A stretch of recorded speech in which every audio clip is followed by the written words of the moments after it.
specialized work in dealing with the infiltration of churches and religious institutions as well as government.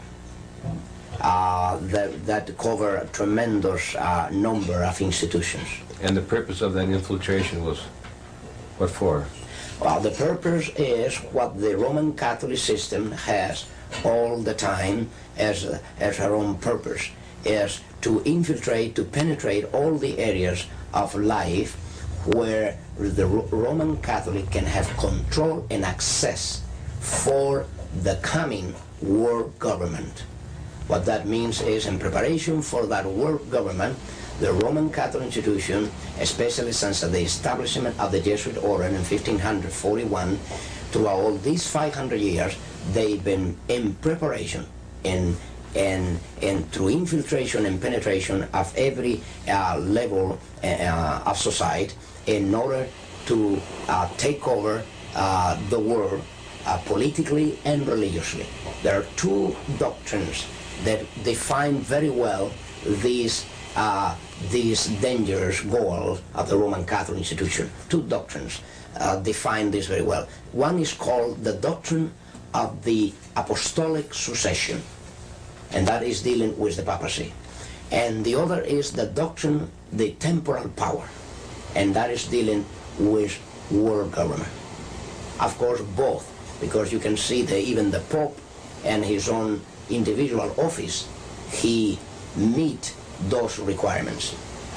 He is not only the head of his church, as he called himself, John Paul II, the present Pope. He said he is the pastor of his church. He is not only that, but he is the head of his state, of his country. What that means, he is the head of a political state. Both combinations are in one office. They are, in prophetically speaking, that is what we see in the book of Revelation. The political power always hand to hand with the religious power. Did you ever come to the point that you were required to destroy human life? Definite. Is part of the oath and induction of any Jesuit that come under the oath and induction. And perhaps you care to know that I have revealed a great deal of this in this booklet after Alberto came out, the first part of my testimony, dealing with my minor seminar and major seminar as we went through these questions. And now you have in double cross, it is a revealing, at least a little part in these pages here, page, let's see, this is 12 and 13 at least. You see that is part of the oath and induction that I was taking, as I swear, to take the life not only of kings and princes and governors and mayors and senators and congressmen, but even my mother or father or brother or sister, whosoever come to be between the interests of the Roman Catholic system and the interest that they pursued. What that means is, if a president of a nation is there to interfere with the interests of the Roman Catholic institution and their pursuit of power, they will be crushed. They'll actually, we were granted, I was granted that authority, that power, to exercise that authority, that power. That when any individual, whether it is a child, whether it is a woman, whether it's an elder man, whether it is a boy, whether it's a girl, whether it's a king or a queen, regardless of who the person is, when that person, that city, that nation, this country oppose to the goals of the Roman Catholic institution and interfere with, that already call for disaster. Where I prepare cursigistas, the Legion of Mary, the Blue Army, many of these militant organizations I train and prepare how they can become Baptists, how they can become Adventists, how they can become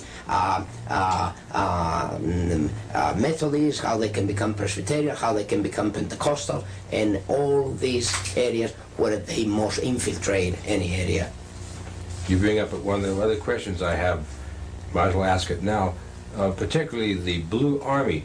Is that in some way connected with the Fatima? That's correct. Is yes. that to protect it, or that they are the army that creates the greatest promotion of that cult, yes. that satanic cult here in United States.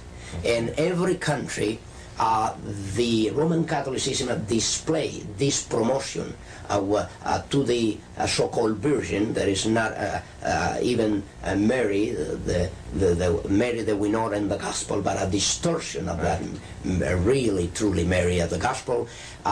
They display to different militant organizations the promotional need for certain saint or virgin or whatever. And the Blue Army is the greatest promoters of the call to Mary here in the United States.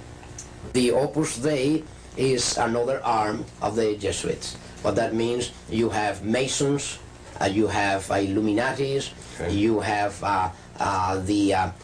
the New Age movement, you have the Trilateral Commission, you have the Club of Rome, you have so many others. There are in different areas working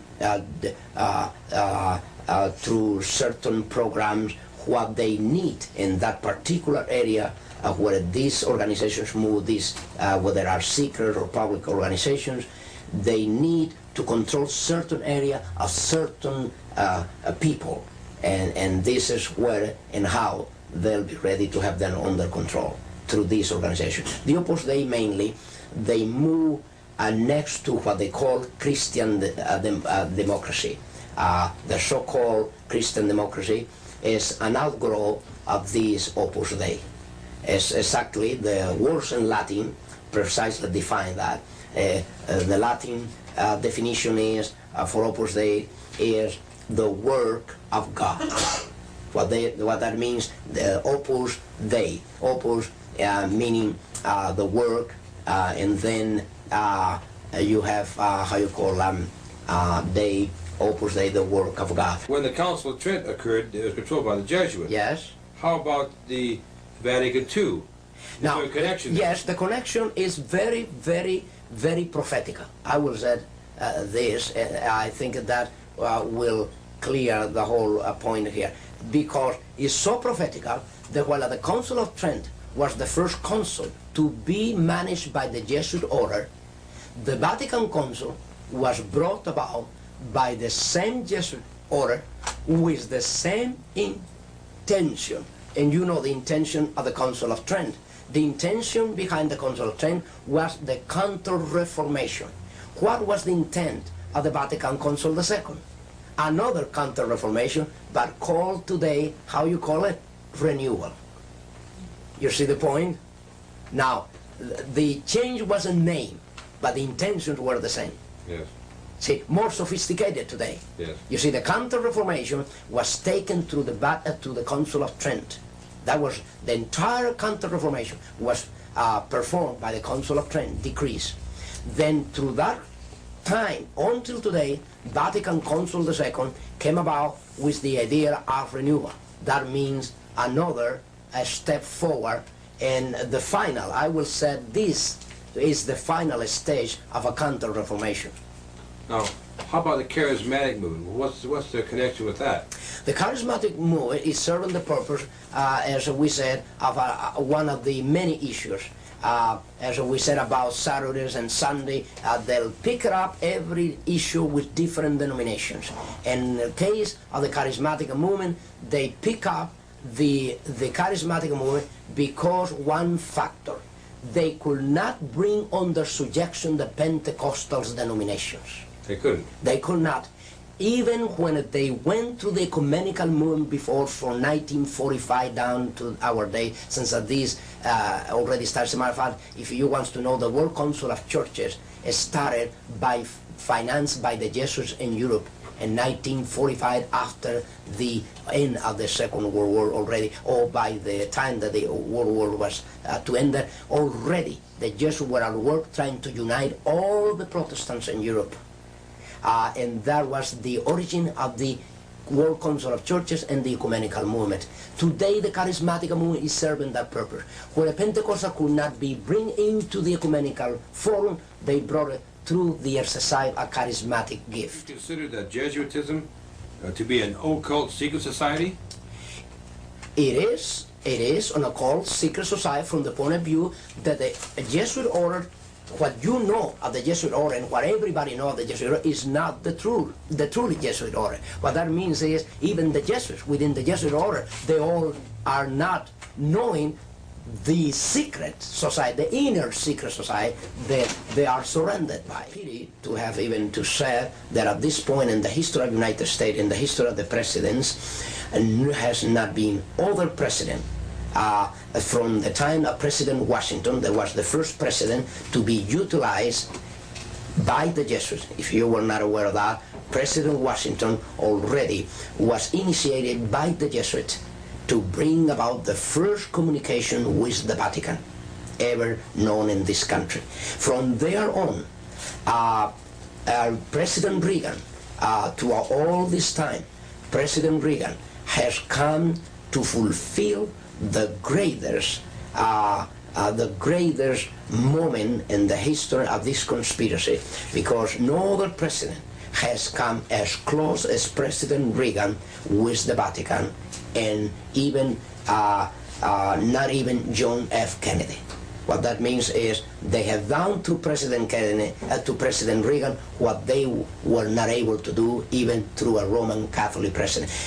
And nevertheless, I will say this: the religious belief of President Kennedy is nothing more, nothing else than another expression of Catholicism. Perhaps I need to clear this. Roman Catholicism is not only the Roman Catholicism. Roman Catholicism is still, and it has been at work outside the Roman Catholic system. What that means, there are many daughters of the Roman Catholic system outside the Roman Catholic system. And as there are many daughters, these daughters have children, and of course President Reagan fit within that picture. His relationship with the Vatican today brought about several things. One of them is the diplomatic relationship with the Vatican. Second, the preparation for the signature of a concordat between the Vatican and the United States. And if you want to know, this never took place overnight. President Reagan was prepared and initiated for the task that is performing today as President of the United States by the Jesuits of Rome, in the time that he served as a star in a movie that was very well known and still being showed today, a very old movie about the football team of Notre Dame. Newt Rockney. That's correct. This is the time that the first contact was made by the Jesuits with Reagan. Jesuits, under the stream of an induction, they were not directly to be involved. They only were the elements, the intellectual element that will prepare this. The case of Abraham Lincoln.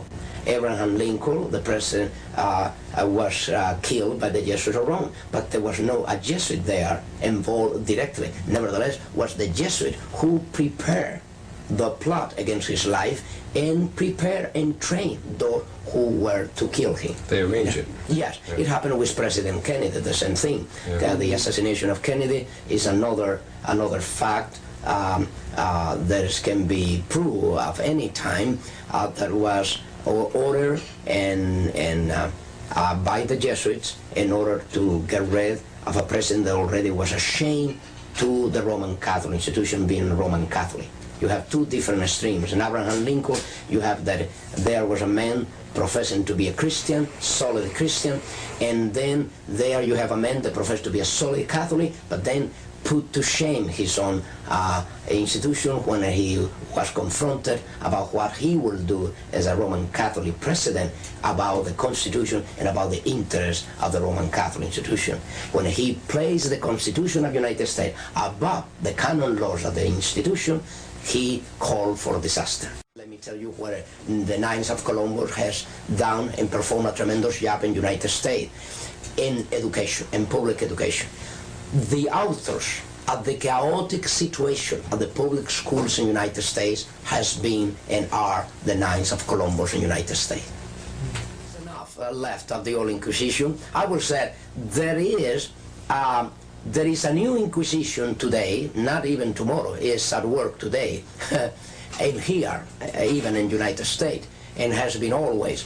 There is not replacement of a new Inquisition replacing the old. No, what happened is that the old Inquisition, as the years went by, under the sponsorship and guidelines of the Jesuit general and the Jesuit order, they has been changing their devices and their tools, in their I will say their devices, and their methods. You see, what happened is the Inquisition is the same Inquisition. The Holy Office never closed the door since it was established in 1200. You see, it never closed the door. As a matter of fact, within the Vatican, this is an office that never closed the door day and night. Today have a different name. It happened that they have a different name today, as they have different devices and methods to bring people to trial. Today, the Inquisition is at work. As a matter of fact, you have a book here that is called Night Journey from Rome, that we came to publish. A Night Journey from Rome is one of the last converted Roman Catholic priests in the United States, an American priest that was converted to Christ and his gospel about 2 years ago and came with us through the reading of Alberto, the first part of my testimony. He was Clark Butterfield, is his name, a Californian priest. There is the book here, Night Journey from Rome, and here is the most revealing thing about the actual Inquisition in the United States. He was so much aware of the reality of that Inquisition that in his own will, he prevented even his relatives, his own mother, his own relative, from bringing his body to the Roman Catholic parish the day that he was ready to depart to be with his Lord and Savior. And he almost prophesied, and I will, because exactly that was the intention. Immediately that he was killed by the Jesuits of Rome and Detroit, Michigan, through a Roman Catholic doctor, member of the Knights of Columbus. Mm-hmm. Then you can see the Inquisition is alive and well, with different devices, different methods, and a different name. Today they call the Office for the Preservation of the Doctrine and the Faith. The work of Alcazar and Rivera. Now these were two Jesuits that are starting already way back early, and before the 1600 already. Rivera and Alcazar were already commissioned to penetrate, since the infiltration was very difficult in the days through the Reformation. They can spot an infiltrator very easily in those days because the struggle was face to face with the Vatican. Then Roman Catholics and the Inquisitors, they have a hard time trying to infiltrate the Christian churches, even in Spain, where it was underground completely. They have a hard, difficult time, and there was a very fearful thing to infiltrate. Then nevertheless, they did it. They did infiltrate, and this is how they find many Christians worshiping the Lord in underground places. Now, through infiltration. But in these cases, they were not commission under the stream of an induction, as I was, under the stream of an induction, Rivera and Alcázar, they were to work, and then later Lacunza. There is more, but I will mention these three, the most important ones, in dealing with one special area, prophecy. They were assigned to deal especially with prophecy, with the purpose to do two things at least: to cover up any prophecy relate to the origin of the Antichrist, relate to the Antichrist, and relate to the papacy, relate to the Antichrist. And second, to cover up any idea that the Roman Catholic institution was never a Christian church, as I pointed out before. What that means is to make possible in Bible commentaries and church history that the Roman Catholic institution always will appear as a Christian church, fall in apostasy, and then we need a renewal.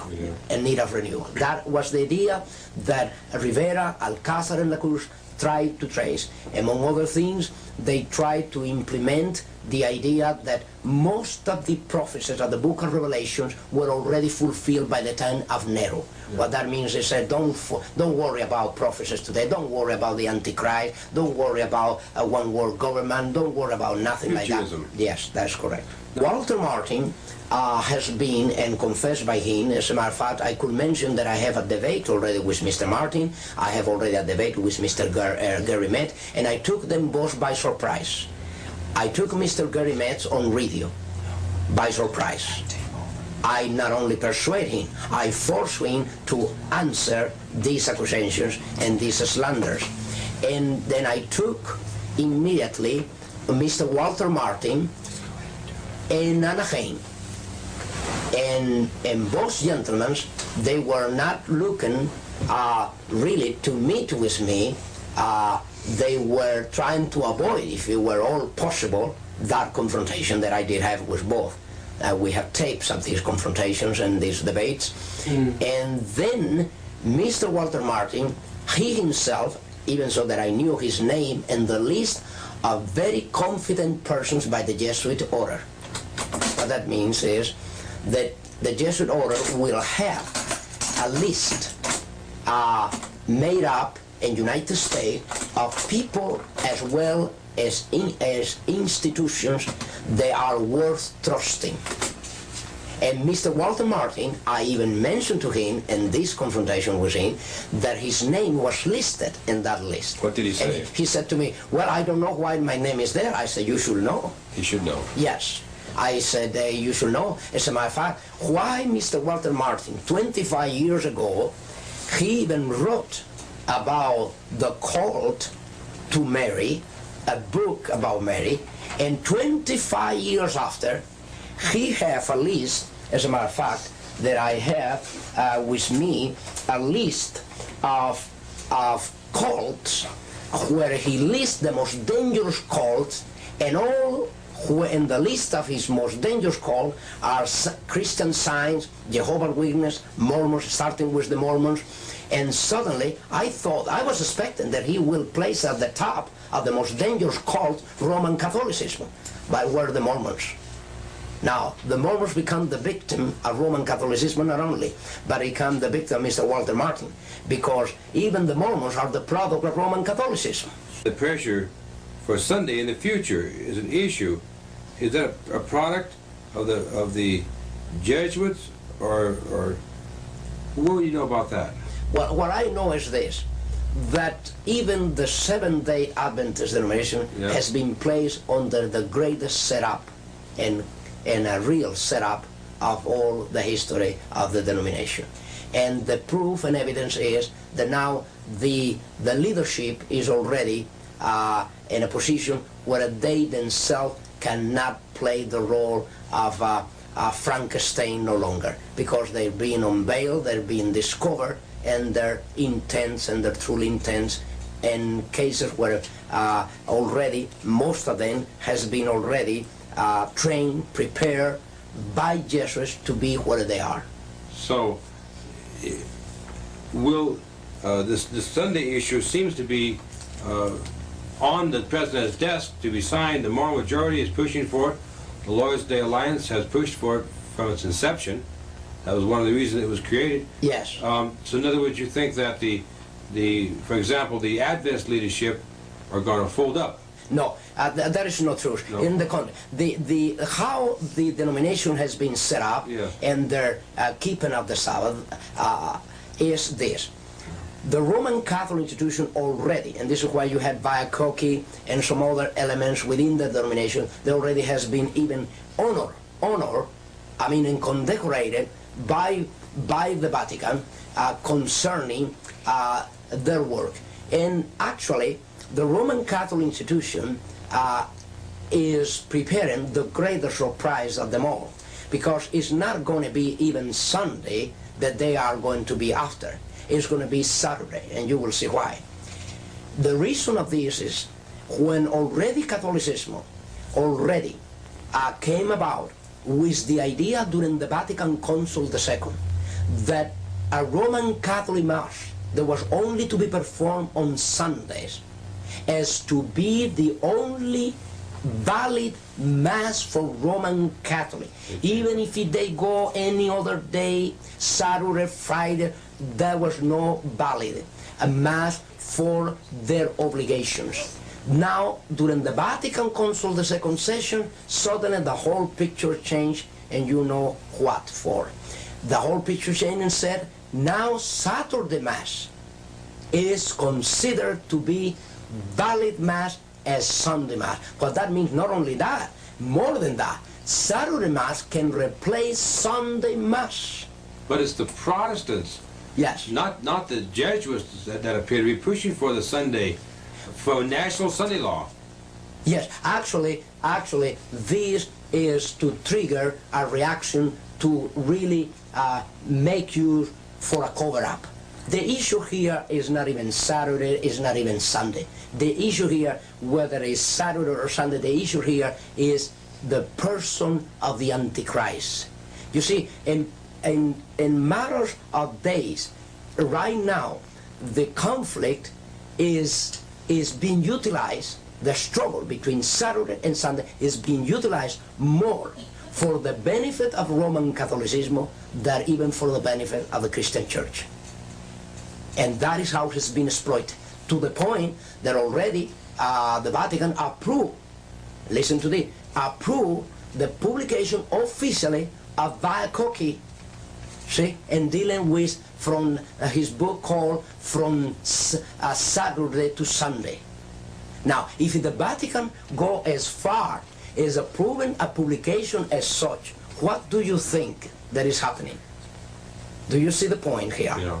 If the Vatican goes as far, telling an official, a member of the denominational body of the Seventh-day Adventists, I am the author of this book, I'm telling you that you have changed Saturday to Sunday, that you, as a Roman Catholic, you were the one that changed it. I mean, openly saying that there you did this, and the Cardinal said and come and said, oh yes, we agree, we did this, we agree. Now, what are they trying to gain by doing this, by accepting this? What they are trying to gain?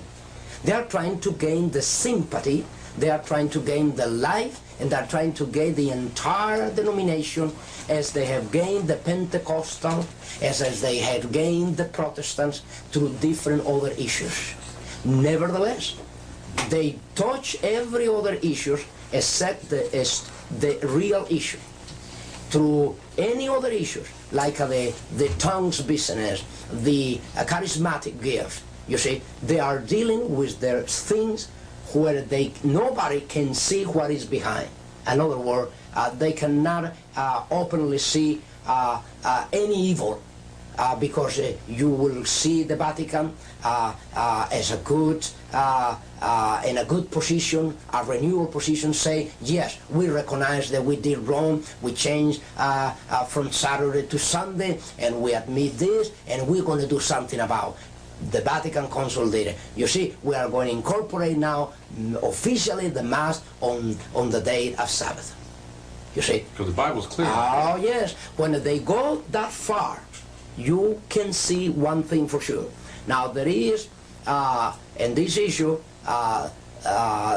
in my own personal belief of the scripture, you do not see that the issue in prophecy is one day or the other. The issue in prophecy is more than a day, is more than a day. The issue in prophecy is who and where is the Antichrist now. Once that the person perceives the reality and the manifestation of this prophecy, they'll know the rest according to the scripture. But when a person is blind to the reality of who the Pope is, and the Pope is granting every favor to every other denomination, they'll believe that the Pope is not such a bad guy at all, after all. If you want to do some homework throughout the news media, you will find something. As a matter of fact, not only throughout the news media, but you will find something very interesting even throughout film industry.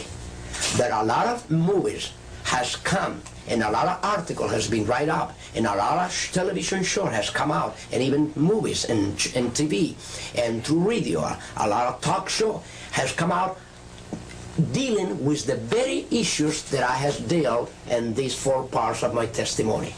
They did not this before. Before 1979, over all these issues, everybody was quiet. Every other reporter will never inquire about celibacy and the problems of celibacy, about lesbian, about gays within the clergy, about the mafia and the relationship of the bishops and the cardinals with the mafia and the clergy, about the banks, international bank situation with the Vatican bank.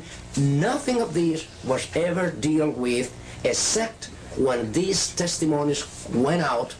Then the news media started dealing, the film industry started dealing with priests that were unfaithful priests, cardinals that were unfaithful cardinals, bishops that were unfaithful bishops. As a matter of fact, even Jesuits within the Jesuit order were sent out immediately to answer to these very issues, to answer in their way. What that means is they went saying from every direction, yes, we recognize there are priests involved with the mafia, there are even bishops. We recognize there are priests that they have broken their celibacy and they have committed a fornication and they're still committing fornication. We recognize it. But you see, the church is another matter. The idea always was to tell the Catholic people, tell the Christian world, yes, these things happen, but this is isolated. This is one priest, a bishop, a cardinal, someone that was unfaithful. But this is not the religion. This is not the system. This is not our belief. This is not our life. This is not our conduct. That is what they pretend to do. You have, among even present Jesuits, Hans Kahn, the German Jesuits, and then you have Malachi Martin. These men under dispensation. What that means, granting them the authority and the power by the Vatican and the Jesuit general to go out and speak against the Pope, speak against the liturgy, speak against the clergy, and they will not suffer excommunion. You see that they can go now trying to deal with these very issues, trying to justify that regardless of all this commotion, of all this immorality, of all this corruption, of all these crimes, this is different from the mother, from the system. These are individuals within the clergy, but not the system. And of course, the system is the one that created them all. Has there been a certain promotion to create in the United States a special way of looking at Roman Catholicism? Oh, yes. Yes, you mean type of propaganda special for this country? Yes, definitely. This is why they has been so successful here in the United States, being a country of a Protestant inheritance with a Christian beginning, right in the 1620, when the Pilgrims arrived to the northeast coast of this country, and suddenly today is making a concordat between the Vatican and the United States. Now, what that means, this is the greatest treason ever known to the very founders of this country.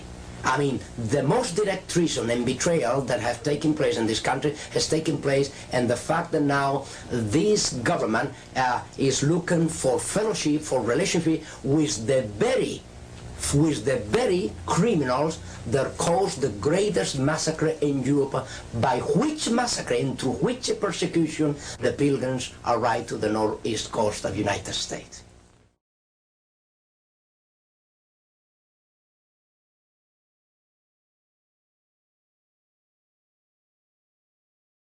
Do you believe there is Christians among the Roman Catholics? There are any Christians? And the person says, yes, there are Christians. Oh, I know. My own mother, my own father, you'll see. They don't believe in all these things. They just go there to witness about Christ. But they are truly Christians. You see the point here. They will say, she was not a Christian church, she's not a Christian church, she will not be, but they come and tell you there are Christians within the Roman Catholic institution. That is impossible. A person, when is convicted under the Holy Spirit, being a Roman Catholic, the first thing that the person felt and know that she or he must do is to leave Roman Catholicism. Because Roman Catholicism live first from then, and then they leave after. You see, even a person that leave Roman Catholicism without being a Christian, Roman Catholicism is still with the person. What that means is they can leave the physical system, but Roman Catholicism is still with the person. Only Christ can eradicate from the root Roman Catholicism from the heart of a person.